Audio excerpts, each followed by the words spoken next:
Atlanta Stadium.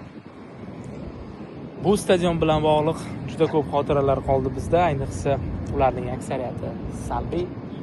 O'zbekiston milliy terma jamoasi jahon chempionatidagi oxirgi o'yinini ushbu stadionda o'tkazdi. Xo'sh, ijtimoiy tarmoqlarda videolar tarqalmoqda. Qanday mazmundagi? O'zbekiston milliy terma jamoasi O'zbekistonga qaytgan haqidagi videolar va bu videolar ishonchsiz va eski videolar. Bunday videolarga ishonmaslikka chaqirib qolgan bo'lardim. Futbolchilarimiz hali Atlantada va ular endi yurtimizga qaytishadi va e'tiborlisi, barcha futbolchi bitta reysda birgalikda O'zbekistonga qaytmaydi. Hammasi turli reysda, turli davlatlarga, o'z klublari ixtiyoriga va o'z rejalari bo'yicha turli davlatlarga yo'l oladi. Ayrimlar Turkiyaga, ayrimlar Birlashgan Arab Amirliklariga va ayrimlar tabiiyki O'zbekistonga qaytishadi o'z klublari ixtiyoriga. Shuning uchun ijtimoiy tarmoqlarda tarqalayotgan videolariga ishonmaslikka chaqirgan bo'lardim.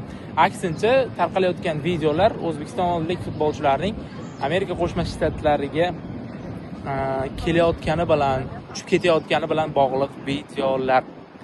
Biz esa hamon Atlantadamiz. Bugun shundoqqina State Farm arenada, Atlanta Stadiumning oldidagi arenada jahon chempionatlarida xizmat ko'rsatgan artist Shakiraning konserti bo'ladi. Mana shu konsertga kirib ozgina kayfiyatni ko'tarib olishga harakat qilamiz.